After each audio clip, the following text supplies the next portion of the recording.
Turbo Jose. എല്ലാ മമ്മൂട്ടി ഫാൻസിനും വണക്കം. Sorry, എല്ലാ മാസ് സിനിമ ഫാൻസിനും വണക്കം. നമ്മളിന്ന് പറയാനായിട്ട് പോകുന്നത് ടർബോ സിനിമയുടെ റിവ്യൂ ആണ്.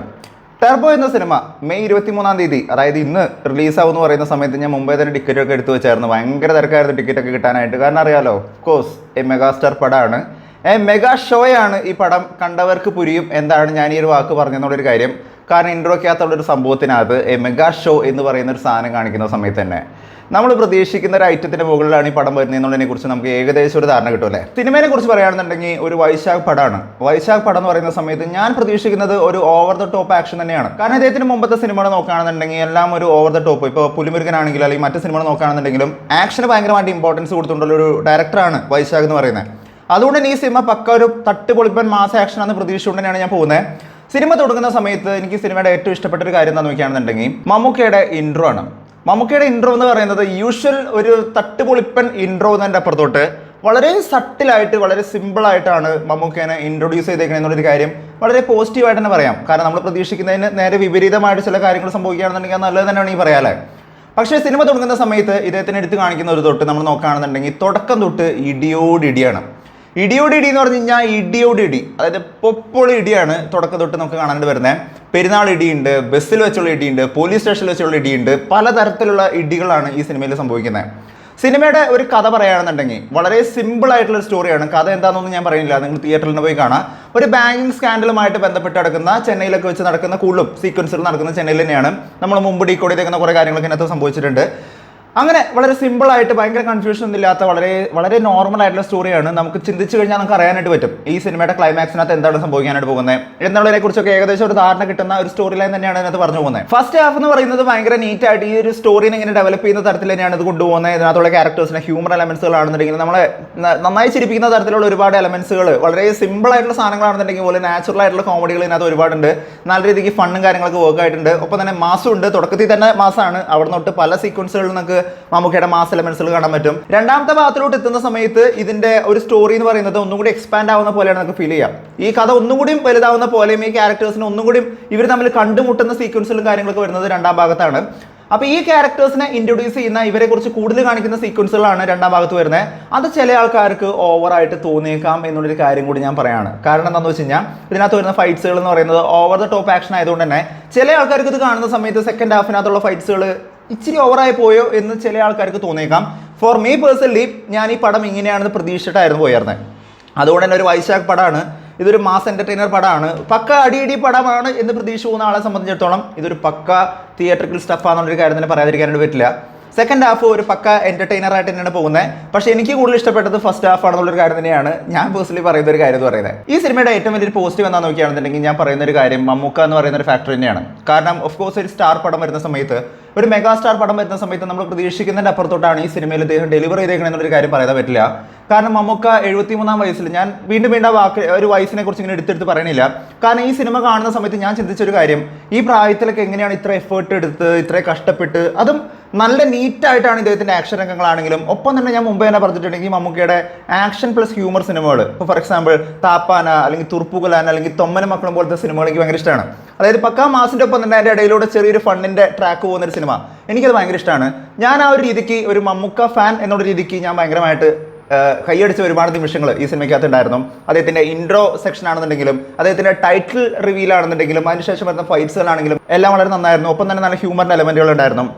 കൂടെ അഭിനയിച്ചേക്കുന്ന മറ്റ് ക്യാരക്ടേഴ്സ് നോക്കുകയാണെന്നുണ്ടെങ്കിൽ ഇന്ദുലേഖ എന്ന് പറയുന്ന ക്യാരക്ടർ ആണെന്നുണ്ടെങ്കിലും അതുപോലെ മറ്റ് ക്യാരക്ടേഴ്സ് ആണെന്നുണ്ടെങ്കിലും ഇതിനകത്ത് വരുന്ന ചെറുതും വലുതുമായിട്ടുള്ള ഒരുപാട് ക്യാരക്ടേഴ്സ് ഉണ്ട്. അവരുടെ എല്ലാവരും പെർഫോമൻസ് ആണെന്നുണ്ടെങ്കിലും ഗുണ്ടകളുടെ പെർഫോമൻസ് ആണെന്നുണ്ടെങ്കിലും പ്രത്യേകിച്ച് എനിക്ക് ഈ സിനിമയിൽ മമ്മൂക്കയുടെ അമ്മയായിട്ട് അഭിനയിച്ചേക്കുന്ന ആ ഒരു ക്യാരക്ടറിനെ ഭയങ്കരമായിട്ട് ഇഷ്ടപ്പെട്ടു.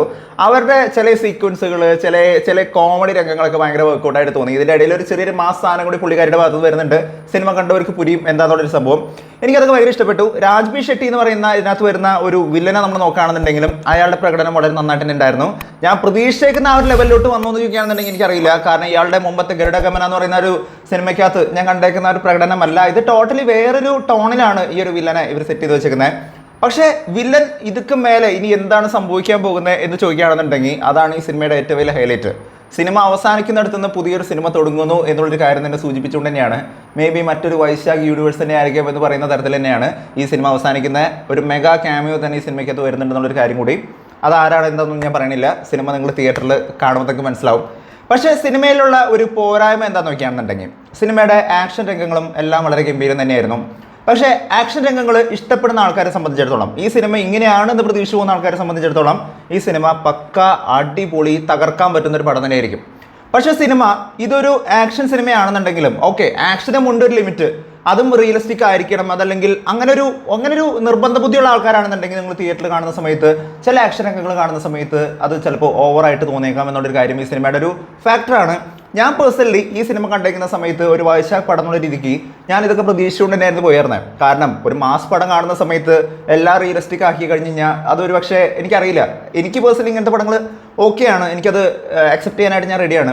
പക്ഷേ ചില ഓഡിയൻസിനെ സംബന്ധിച്ചിടത്തോളം ഇത് എന്താണ് ഈ കാണിച്ചു വെച്ചേക്കണെന്നുള്ള ചില രംഗങ്ങൾ, ചില ഫൈറ്റ് സീക്വൻസുകൾ അങ്ങനെ ഫീൽ ചെയ്യിപ്പിക്കുന്ന തരത്തിലുണ്ടായിരുന്നു എന്നുള്ള കാര്യങ്ങൾ പറയാൻ പറ്റില്ല. സിനിമയുടെ ടെക്നിക്കൽ സൈഡ് പറയുന്ന സമയത്ത് ആദ്യമേ തന്നെ എടുത്ത് പറയേണ്ടത് സിനിമയുടെ ക്യാമറമാനെയാണ്. കാരണം സിനിമ ക്യാമറ എന്ന് പറയുന്നത് വളരെ നന്നായിട്ട് ഈ സിനിമയിൽ സെറ്റ് ചെയ്ത് വെച്ചിട്ടുള്ള ഒരു കാര്യം പറയേണ്ടി പറ്റില്ല. പ്രത്യേകിച്ച് ആക്ഷൻ രംഗങ്ങൾ സെറ്റ് ചെയ്തേക്കുന്ന സമയത്ത് അത് ചെയ്തു വെച്ചേക്കുന്ന ഒരു സംഭവം എന്ന് പറയുന്നത് ഗംഭീരം തന്നെയാണ്. അത് അടിപൊളി തന്നെയാണ്.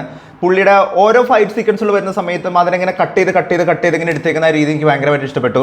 ഒപ്പം തന്നെ ഇതിൻ്റെ എഡിറ്ററിന് കൊടുക്കുന്ന ഒരു കയ്യടി. കാരണം എഡിറ്റർ നല്ല പണി പെട്ടേണ്ടത് ചെയ്യാനായിട്ട്. കാരണം സിനിമ കാണുന്ന സമയത്തൊക്കെ മനസ്സിലാവും, മമ്മൂക്ക എവിടെ ജസ്റ്റ് ഒന്ന് ഡിപ്പ് ആവുന്നുണ്ടെന്ന് തോന്നുന്നോ അവിടെ വെച്ച് അടുത്തൊരു സെക്ഷൻ, അടുത്ത ലെയർ ഇട്ട് പുള്ളി അതിനെ അങ്ങോട്ട് സെറ്റാക്കി എടുത്തേക്കാണ്. അതായത് ഇതൊരു ടീം വർക്കാണ്, മമ്മൂക്കയുടെ മാത്രമല്ല. ഒപ്പം തന്നെ ഇതിൻ്റെ എഡിറ്ററിന് കൊടുക്കണം വലിയൊരു കൈയടി എന്നുള്ളൊരു കാര്യം തന്നെയാണ് എനിക്ക് തോന്നിയത്. കാരണം അത്രയും നന്നായിട്ടാണ് ഈ എഡിറ്റർ ഈ സിനിമയ്ക്ക് വേണ്ടി പണിയെടുത്തേക്കുന്നുള്ളൊരു കാര്യം തന്നെ എനിക്ക് തോന്നിയൊരു കാര്യം എന്ന് പറയുന്നത്.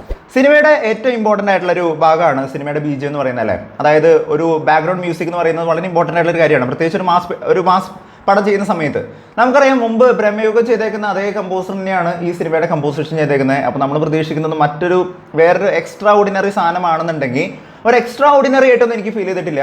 ടു ബി ഫ്രാങ്ക്, ബ്രഹ്മയുഗം കാണുന്ന സമയത്ത് അതിനകത്ത് വരുന്ന BGMസും ഓരോ ചെറിയ സൗണ്ടുകളും കണ്ടിട്ട് ഞാൻ എന്താ പറയുക, ഇങ്ങനെ കൈകൂപ്പി നിന്നുണ്ട്. അത്രയും രസകരമായിട്ടായിരുന്നു സിനിമയുടെ BGM എന്ന് പറയുന്നത്.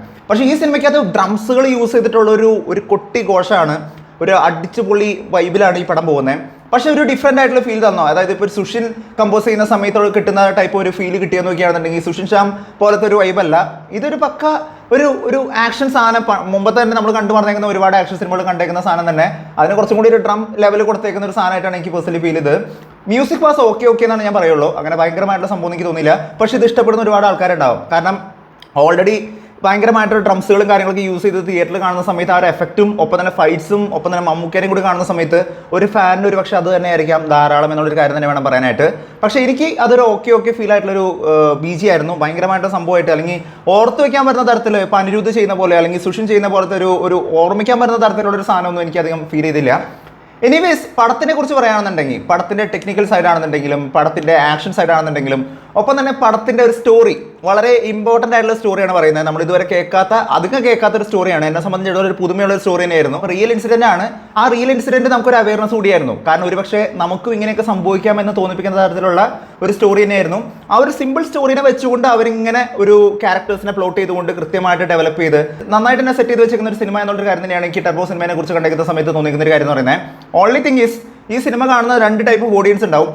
ഒന്ന്, ഈ സിനിമ ഒരു പക്കാ മമ്മൂട്ടി ഫാൻ കാണുന്ന സമയത്ത്, ഒരു വൈശാഖ് ഫാൻ കാണുന്ന സമയത്ത്, ഒരു തട്ടുപൊളിപ്പൻ മാസ് എന്റർടൈനർ ആണ് എന്ന് പ്രതീക്ഷിച്ച് പോകുന്ന ആൾക്കാരെ സംബന്ധിച്ചിടത്തോളം വാവ്, ഇറ്റ്സ് ടോപ്പ് നോച്ച് എന്നുള്ളൊരു കാര്യം തന്നെ പറയാനായിട്ട് പറ്റും. കാരണം ഇതിനകത്ത് ആക്ഷൻ ഉണ്ട്, മ്യൂസിക് ഉണ്ട്, ഒപ്പം തന്നെ മമ്മൂക്കയുടെ പ്രകടനം ഞാൻ വീണ്ടും പറയണു. അദ്ദേഹം ഈ ഒരു പ്രായത്തിൽ അദ്ദേഹത്തിൻ്റെ ഡെഡിക്കേഷൻ എന്ന് പറയുന്നത് പറയാതെ പറ്റില്ല. കാരണം അത്രയും നന്നായിട്ട് ഒരു ലാഗ് നമുക്ക് ഫീൽ ചെയ്യില്ല. അത്രയും നന്നായിട്ട് അദ്ദേഹം ഫൈറ്റ്സുകൾ ചെയ്തിട്ടുള്ളൊരു കാര്യം തന്നെ എനിക്ക് തോന്നിയത്. ഈ അടുത്ത കാലത്ത് വന്നേക്കുന്ന മമ്മൂക്കയുടെ ഏറ്റവും നല്ല ഫൈറ്റ്സുകളായിരുന്നു ഈ സിനിമയിൽ സംഭവിച്ചിരിക്കുന്ന ഒരു കാര്യം പറയാണ്ട് പറ്റില്ല. പക്ഷേ ഒരു മമ്മൂക്ക ഫാനല്ല, ഒരു സിനിമ കാണുന്ന സമയത്ത് ഒരു നോർമൽ സിനിമ ഫാനെ സംബന്ധിച്ചിടത്തോളം ഈ സിനിമ പറഞ്ഞു വെക്കുന്ന കഥയും ഇതിൻ്റെ ഒരു ആക്ഷൻ സീക്വൻസുകൾ സെറ്റ് ചെയ്ത് വെച്ചേക്കുന്ന രീതി എന്ന് പറയുന്നത് ചില ആൾക്കാർക്ക് ഓവറായിട്ട് തോന്നിയേക്കാം. കാരണം ഇത് ഓവർ ദ ടോപ്പ് ആക്ഷൻ പടമാണ്. ആ ഒരു രീതിയിലാണ് സെറ്റ് ചെയ്ത് വെച്ചേക്കുന്നത്. നമ്മൾ ചിലപ്പോൾ ചിന്തിക്കും ഇതെങ്ങനെയാണ് ഇയാൾ ഒരു സാധനം ഇങ്ങനെ എടുത്തെറിയുമേക്കും, മറ്റേ രജനികാന്ത് ചെയ്യുന്ന പോലെ ഇങ്ങനെ എടുത്തെറിയുന്നു, എങ്ങനെയാണ് തെറിച്ചു പോകുന്നു, ഇങ്ങനെയുള്ള ചോദ്യങ്ങളൊക്കെ ചില ആൾക്കാർ ചോദിച്ചേക്കാം. കാരണം തട്ടുപൊളിപ്പൻ മാസ് എന്റർടൈനർ അല്ല എന്ന് പ്രതീക്ഷിച്ച് പോകുന്ന ആൾക്കാർ, അങ്ങനെയുള്ള ആൾക്കാരുണ്ടാവും. നോർമൽ ഒരു സിനിമ പോയി കാണാമെന്ന് വിചാരിക്കുന്ന ആൾക്കാരെ സംബന്ധിച്ചിടത്തോളം ചിലപ്പോൾ ചില സീക്വൻസുകൾ കുറച്ച് ഓവറായിട്ട് തോന്നിയേക്കാം എന്നുള്ളൊരു കാര്യം തന്നെയാണ് ഈ സിനിമയിൽ എനിക്ക് തോന്നിയൊരു കാര്യം എന്ന് പറയുന്നത്. പക്ഷേ സിനിമ ഓവറോൾ നല്ലൊരു നീറ്റാണ്, ഒരു തിയേറ്ററിക്കൽ വാച്ചിനുള്ളൊരു സാധനം തന്നെയാണ്. തിയേറ്ററിൽ കാണുന്ന സമയത്തുള്ള ഒരു എഫക്ട് എന്തായാലും നമുക്ക് ടി വിയിൽ കിട്ടില്ല എന്നുള്ളൊരു കാര്യം തന്നെ എനിക്ക് തോന്നിയത്. എനിവേസ് സിനിമ നിങ്ങൾ കണ്ടവരാണെന്നുണ്ടെങ്കിൽ ഇന്ന് മമ്മൂട്ടി ഫാൻസിനെ സംബന്ധിച്ചിടത്തോളം ഒരു ആഘോഷരാവാണ്. ഞാനിന്ന് പോയിക്കുന്ന തിയേറ്ററിലാണെന്നുണ്ടെങ്കിൽ ഭയങ്കരമായിട്ടുള്ള ആഘോഷങ്ങളും കാര്യങ്ങളൊക്കെ തന്നെയായിരുന്നു. കുറെ നാളുകൾക്ക് ശേഷമാണ് മമ്മൂട്ടിയുടെ ഒരു മാസ് എന്റർടൈനർ പടം വരുന്നത്. എന്താണ് നിങ്ങൾക്ക് തോന്നുന്നത്? നിങ്ങളുടെ അഭിപ്രായം എന്നുള്ളൊരു കാര്യം താഴെ നിന്ന് കമന്റ് ചെയ്യുക. എന്നെ സംബന്ധിച്ചിടത്തോളം 5 3.5 or 4 സ്റ്റാർ ആണ് ഞാനിത് കൊടുക്കുന്ന റേറ്റിംഗ് എന്ന് പറയുന്നത്. കാരണം ഈ സിനിമ ഞാനൊരു പക്ക പ്രതീക്ഷിച്ച് പോയിക്കുന്ന സാധനങ്ങൾ കിട്ടിയെന്ന് നോക്കിയാണെന്നുണ്ടെങ്കിൽ കിട്ടി. എന്നാൽ ചില സാധനങ്ങൾ കുറച്ച് അതിര് കടന്നോ എന്ന് തോന്നിപ്പിക്കുന്ന തരത്തിലുള്ള ചില സാധനങ്ങൾ കൂടി ഇതിനകത്ത് ഉണ്ടായിരുന്നു എന്നുള്ളൊരു കാര്യം തന്നെയാണ് എനിക്ക് തോന്നിയത്. ഇത് എൻ്റെ പേഴ്സണൽ അഭിപ്രായമാണ്. നിങ്ങൾക്ക് തിയേറ്ററിൽ സിനിമ പോയി കണ്ടുനോക്കാം. എന്താണ് നിങ്ങളുടെ അഭിപ്രായം എന്നുള്ളൊരു കാര്യം താഴെ നിന്ന് കമന്റ് ചെയ്യുക. വീഡിയോ ഇഷ്ടപ്പെട്ടെങ്കിൽ വീഡിയോ ലൈക്ക് ചെയ്യുക, വീഡിയോ മാക്സിമം പേരോട് ഷെയർ ചെയ്യുക. ചാനൽ ഇഷ്ടപ്പെടുന്നുണ്ടെങ്കിൽ സബ്സ്ക്രൈബ് ചെയ്യുന്ന കാര്യം പരിഗണിച്ച് തൊട്ടുള്ള ബെല്ലൈക്കൺ കൂടി അമർത്തിക്കുകയാണെന്നുണ്ടെങ്കിൽ ലേറ്റസ്റ്റ് ആയിട്ട് വരുന്ന വീഡിയോയുടെ അപ്ഡേറ്റ് എല്ലാം കൂടി ലഭിക്കുന്നതായിരിക്കും. മറ്റൊരു വീഡിയോ ആയിട്ട് വീണ്ടും വരുന്നവരെ ഇറ്റ്സ് സൈനിങ് ഔട്ട്. ബൈ.